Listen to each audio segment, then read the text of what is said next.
You're listening to WGSN-DB, Going Solo Network, Singles Talk Radio channel, where we take a lighthearted and candid approach to discussions on the journey of relationship loss, divorce, parenting, being single, relationships building, dating, and yes, sex. Join our listeners and begin living your best life.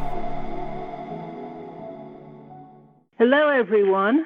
This is Rosalind Sedacca, and you are listening to Divorce, Dating, and Empowered Living on WGSN-DB, the Going Solo Network. And as you know, every week we invite wonderful guests with important messages to help you before, during, and after divorce, when dating and relationships, parenting, and everything in between. And today I'm very excited to introduce you to our guest. Her name is Dr. Marny. And Dr. Marny is a former pediatrician whose parenting dreams were destroyed by a debilitating chronic illness that started when her second child was a newborn. And after 10 years of misery and bad parenting, she finally found some useful information and then kept learning more and more about restoring all aspects of health and ultimately crafting her parenting do-over process to help other parents and their kids learn to thrive.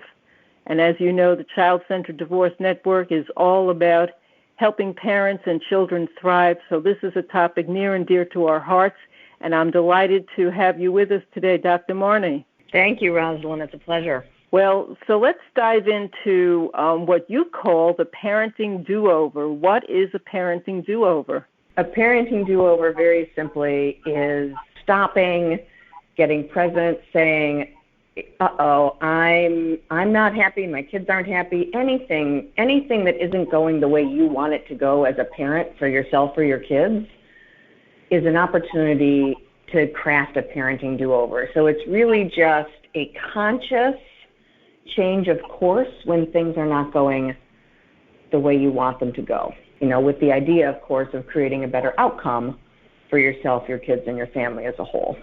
Yes, and this is especially important when families are dealing with divorce, which complicates matters on a multitude of levels. So the topic is so relevant for us today. Thank you. So how can a parenting do-over help divorced and divorcing parents? Right. It is a special circumstance, and unfortunately it's one that's ever so common in our society. And, parenting do-over can help happily married parents, it can help parents in the midst of a divorce, and it can help parents who are divorced. And in any of those cases, it's all about helping the parent to be the best version of themselves so that they can be the best parent possible. Each circumstance has different priorities, based on what's going on. So I think we're in a space in our society now where divorce is so common that you'd be hard-pressed to find anyone who does not understand that divorce is traumatic and difficult for the children involved. And there are all sorts of ways that it can be. So I always say that all good parents unintentionally mess up their kids. And a divorce just takes that to a whole new level, even when it's a friendly divorce. Mm-hmm. Because kids, especially younger kids, absolutely any kid under 7, as you know, is going to feel some sort of blame for that divorce. That's just the way their brain works. And even teenagers will feel some internal blame for the divorce, no matter how much their parents tell them it's they didn't do anything wrong. So divorce just sets a stage for more issues that we as parents create unintentionally for our kids. And that's not to say that people should not get divorced. I would never say that someone should remain in a miserable or an abusive or, otherwise untenable marriage situation because the divorce is going to cause problems for the kids. These problems are largely preventable, and they're certainly repairable afterwards, which is what's so awesome, that kids especially, and adults, we're all quite malleable when we know what to do, resolve whatever issues we get as a result of traumas, emotional traumas, in particular when we're talking about divorce.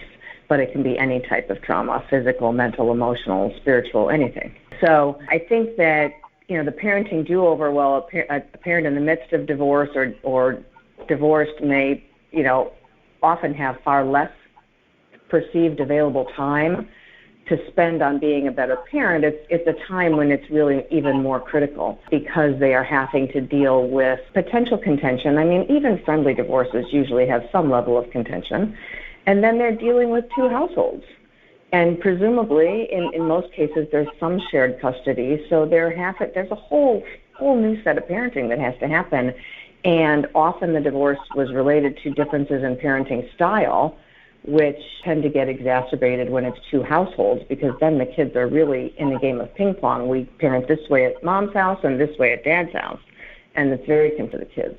So it's a great time to, and especially, your audience couldn't be more attuned to this situation. I mean, if they're thinking about child-centered divorce, then this is exactly what we're talking about, is how do I, as a parent, do what I need to do with me and with how I interact with my kids to minimize the negative impact of the divorce and to even maybe create a better situation, hopefully create a better situation. I mean, we won't get into this a lot, but I am once divorced without children and once widowed with teenagers. And my husband's death was unexpected and very traumatic, and because I had done all this work, my kids and I were able to thrive and go stronger and healthier after his death in a situation that normally would send a family spiraling, and especially would send teenagers spiraling. So it's an incredibly useful process to do. Yes, it sounds like it. And I think the name itself, Parenting Do-Over, has an air of positivity to it, an air of hope. That, maybe I made some mistakes, maybe I regret some of the choices I made, but I can do some things over to look for better results. Is that right? That is so right, yes. And, because I came up with the name. I mean, when I was creating this process, I had no idea I was creating this process. I was just desperately seeking a better outcome for myself and my family. And looking back, and then I started using what I'd learned within my medical practice and ultimately decided to separate this process out from the medical practice and make it its own coaching practice. And it is because there were so many things when I was sick that I wanted to do over, that I was too exhausted to be my best, I was too irritable to be my best, I was too strung thin with my regular job and then coming home to parenting. And I just wanted to go, oh man, I messed that up. I would, but you can't turn back the clock.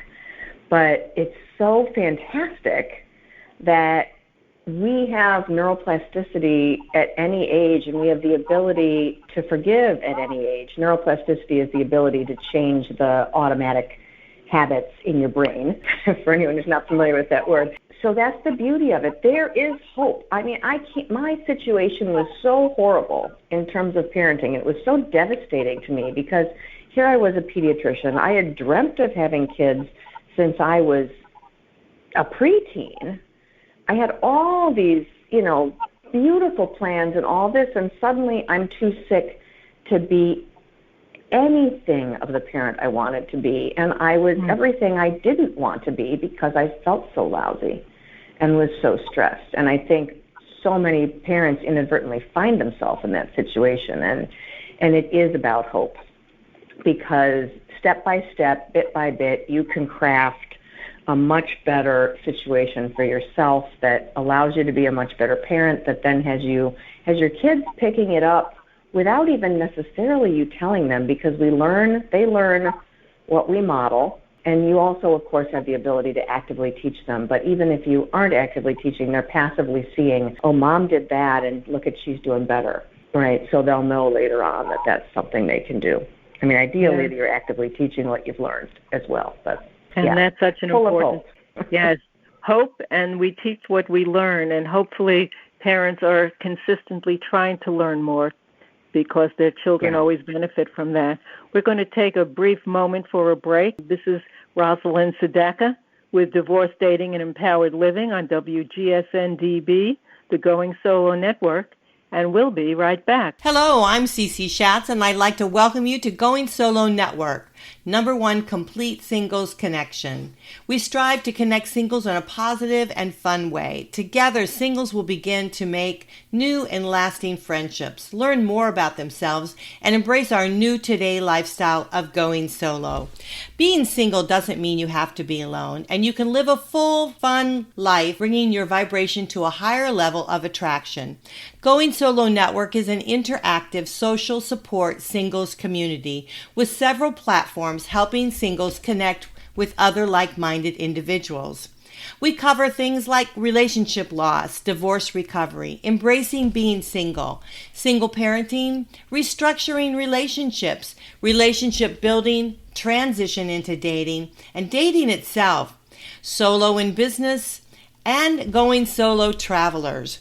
Be sure to join our private and exclusive fun interactive websites designed for singles today who want to begin to embrace living and enjoying the space they're in. Together we will learn to open our hearts, our minds. We will begin to share and connect with others while exploring our personal life goals as we begin to make a place in our new life.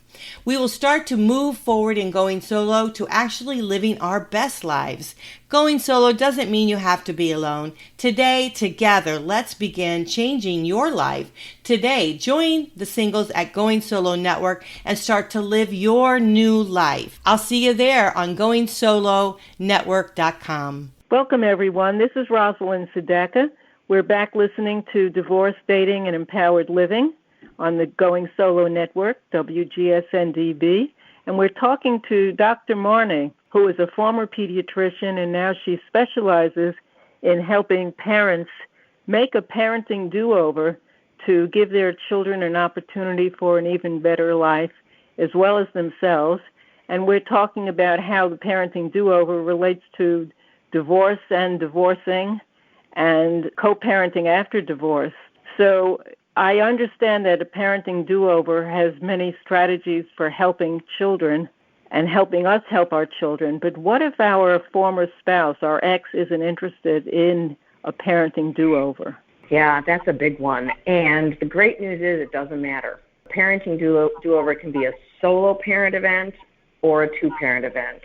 I mean, it's fantastic when it's both parents doing it at the same time because it exponentially accelerates the positive results. But I did my entire parenting do-over on my own because my husband was not interested in doing the things I was doing. And it still made a significant difference for my parenting, and the issues that my children encountered as a result of my parenting were far fewer.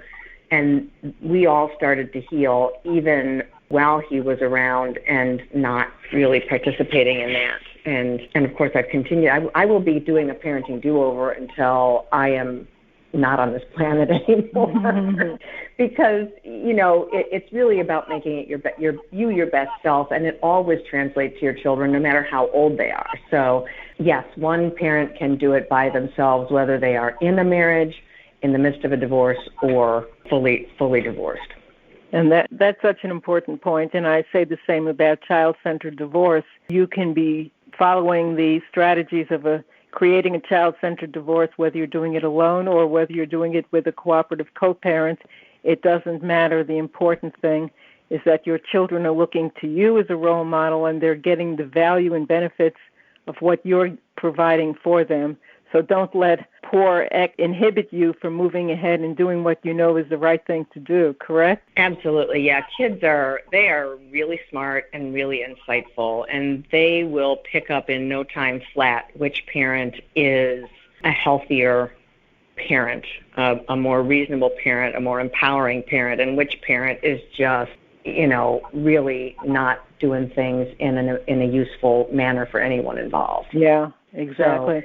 So yeah, if one parent is, and it improves your life. So, why let someone else who's doing stuff in a really unhealthy way in a relationship parenting realm ruin your life anymore? I mean, that's probably part of why you got divorced. So very true. You get to create your own life and like they go low, we go high thing. You get to be healthy whether or not they are. You get to be a good parent whether or not they are, etc. Yes. So most important of all, I want to ask you about some of the components of a parenting do-over. Yeah, so I've kind of organized it, for when I'm coaching people, I've organized it into 7 key areas, which are the areas that parents need to address. Any person needs to address, in my opinion, 6 of these 7 areas, and a parent needs to address all 7 areas in order to be the best version of themselves. So, and these areas pertain to the disempowering, detrimental behaviors we have based on bad habits we picked up from our own parents or from society in general, based on unresolved traumas from any part of our life prior to today and the trauma triggers that those bring up and how those make us fly off the handle with things nothing related to that original trigger. And it has to do with your overall stress. So, no matter where you are with any of these things, the more stressed you are, the more badly you will behave. And, we all do the best we can in every single moment.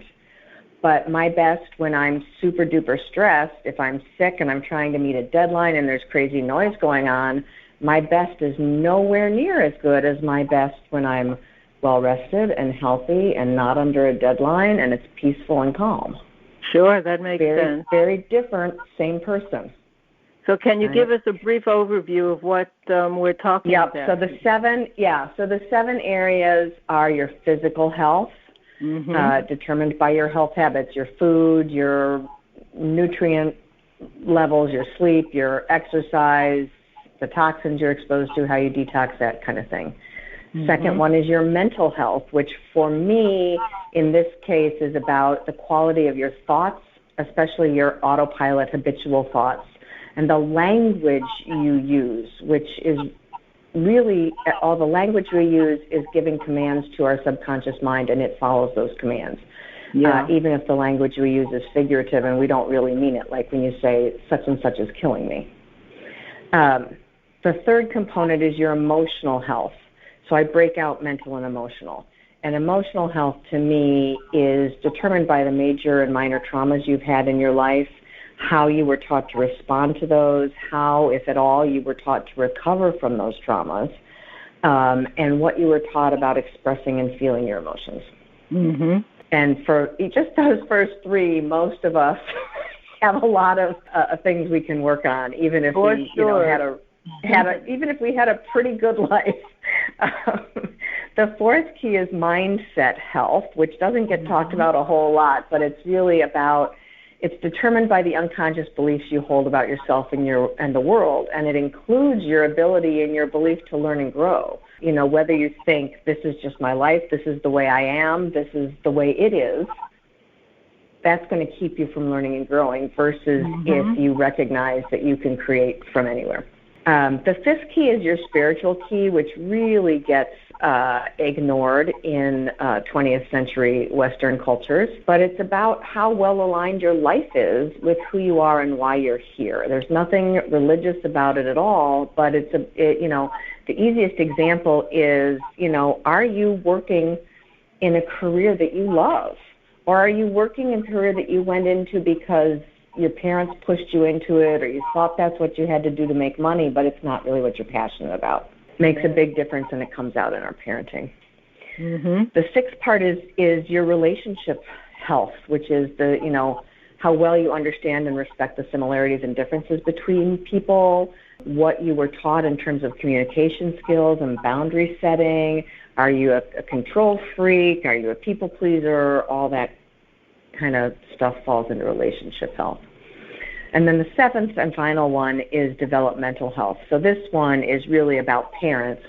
The first 6 are anybody of any age.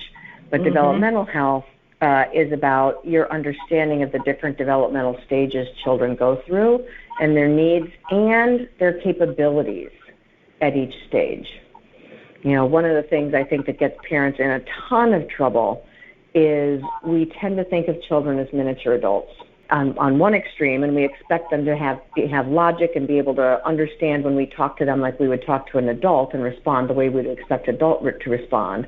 And on the other extreme, we treat them like incapable babies, right? Mm-hmm. And don't let them do the things they should be doing at a particular age. And so both of those inhibit. And so that's where, it's super important in parenting. You'll cause your kids trauma if you're on either end of that spectrum rather than, on the mark for where each kid is at whatever age they're at. Well, that's quite a comprehensive roster of areas. I totally value and appreciate every one of them that you're touching on, because they do work together to make a healthier, whole human being. And how grateful one would be to have a parent who is aware of all of those factors in life and can role model that for their children. Yeah, it is a lot, and it can be daunting, and yet we take it one step at a time. Nobody can address all 7 areas at once, but each issue you have, like if you can identify a particular issue with a kid, like say bedtime is a struggle, we can find 2, 3, maybe even all 7 of the key areas are involved in that struggle. And when we can understand it from that point of view, it becomes a much easier situation to re-sculpt into a positive experience for everybody. That's excellent. Before we lose you, time-wise, I want to make sure you tell our listeners about the free gift you have for them. Thank you. Yeah. So this was so short, and you and I could probably talk for a full week on these topics. Exactly. So if anyone would like to learn a bit more, I have an e-guide called The 7 Keys to a Successful Parenting Do-Over, and you can get it at 7keysgift.com. So it's the number 7, the word keys, Keys, the word gift, GIFT.com. Excellent. Is there any other contact information you want to share with us so people can find you? That is the best one for now. If somebody wanted to email me, they could email Dr. Marny, which is DRMARNY, at thrivinghealthyfamilies.com. Great. So in the few minutes that we have left, I just wanted you to give us your takeaway on what's most important for our listeners to keep in mind about being the best parent they can, and if not, doing over it in the best possible way. I think the most important thing to keep in mind is no matter where you find yourself on the scale of totally thrilled with the outcome you're seeing of your parenting and how you're living your life, to totally dissatisfied with your parenting, where your kids are, where you are. It doesn't matter where you are on that spectrum.